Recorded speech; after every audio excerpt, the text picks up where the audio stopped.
Les élections couplées ont donné leur verdict. Un scrutin marqué par un nombre remarquable de votes blancs. Ils sont plus de 50 000 ces Ivoiriens qui ont voté blanc au cours des élections régionales et municipales. Le bulletin blanc est une absence de choix que l'électeur opère de façon délibérée.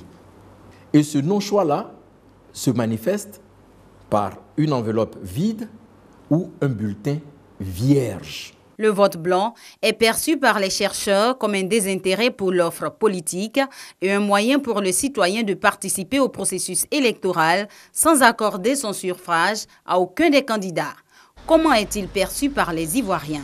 Voter blanc pour moi, c'est quelque chose qui n'a pas de sens. Parce que quand on vote blanc, on se fera gouverner par celui qui sera élu de toutes les façons. Je ne peux pas aller dans la salle de vote et puis prendre le bulletin et plier ça et puis aller. Ça va aboutir à quoi?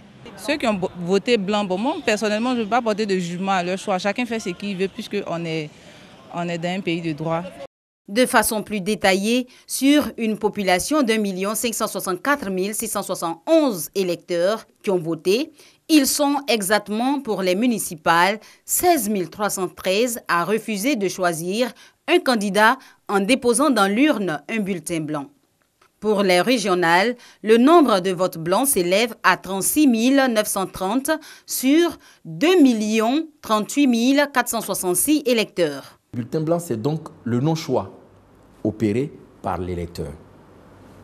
Il peut le faire pour passer un message.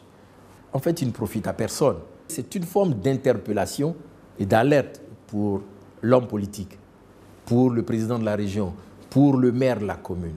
C'est une manière de dire, j'ai participé au vote, mais j'ai refusé de choisir parce qu'il y avait une perturbation dans le discours politique que je n'ai pas compris. Pour le communicologue qui décrit le profil des personnes qui optent pour le vote blanc, cette forme de vote est celle du contestataire. C'est un citoyen correct qui assume son devoir de citoyen, qui va voter, mais qui est contestataire. Parce que l'offre lui est proposée, il ne retrouve pas quelqu'un dedans qui l'arrange par rapport au projet sociétal qui est proposé par exemple. Rien ne rentre en ligne de compte de sa vision de développement social, de développement de la cité, de la vie communautaire. Et puis aussi, il y a certainement l'expression aussi d'un mécontentement par rapport à la façon dont les choses sont organisées. Mais il vient quand même pour dire que bon, je viens, mais vous ne m'intéressez pas, mais il faut que vous sachiez que je suis venu, mais je ne suis pas content. Les bulletins blancs, un phénomène important, une réalité qui n'échappe pas à l'analyse des nouveaux élus. Le fait de voter blanc, c'est aussi bien, parce qu'au moins c'est une alarme envers les politiques, pour leur dire que bon, finalement, on est fatigué de la démagogie, on est fatigué des belles paroles. Maintenant, on veut voir des actes. Donc, à mon avis, aujourd'hui, si le taux de vote blanc est beaucoup plus élevé, c'est probablement parce que les gens ont une certaine désillusion vis-à-vis de l'offre politique qui se présente à eux aujourd'hui. Il faut qu'on comprenne aussi le message de ces personnes-là pour leur dire que il nous appartient, nous, hommes politiques, nous, élus, de faire des efforts pour nous approcher davantage de nos parents et leur faire comprendre aussi que nous travaillons pour cette population-là. Mais les bulletins blancs, comme on dit, ça peut être interprété aussi comme des cas de conscience pour dire à ces gens-là que je n'ai pas de choix, je suis venu voter et c'est mon choix, que personne n'est suffisamment bon. Et il faut accepter cela, il faut accepter donc ce jeu démocratique-là. C'est un phénomène nouveau et c'est bien que ce soit comptabilisé ainsi pour permettre aux politiques de prendre conscience de ce phénomène. Si vous prenez le cas de Makori, on a eu 5 candidats. Si les 5 programmes qui ont été présentés, il y a des gens qui ne sont pas retrouvés dedans, il y a quelque chose, il y a un message. Quel message? C'est la question que je me pose. Quel message? Mais il faut bien l'analyser, bien le décortiquer, voir quartier par quartier comment ce vote s'est exprimé pour qu'on puisse bien cerner ça et apporter une réponse. Le vote blanc, à ne pas confondre avec le vote nul et l'abstention. Le bulletin nul résulte d'une erreur de manipulation.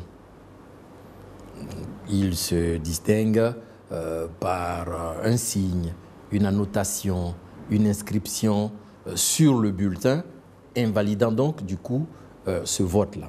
Le bulletin blanc, quant à lui, est une absence de choix, en tout état de cause, qu'il s'agisse d'un bulletin nul ou d'un bulletin blanc.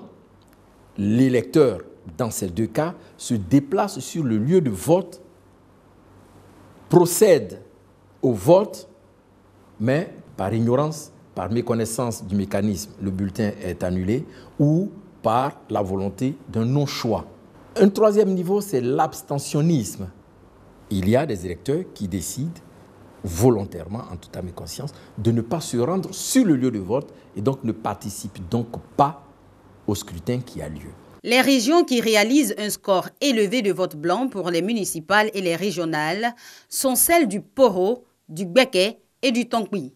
Le district autonome d'Abidjan a également enregistré un nombre important de bulletins blancs lors des municipales, 2435 voix. L'innovation pour cette année, c'est que le vote blanc est reconnu, calculé et comptabilisé dans les suffrages exprimés, ce qui n'était pas le cas lors des élections précédentes.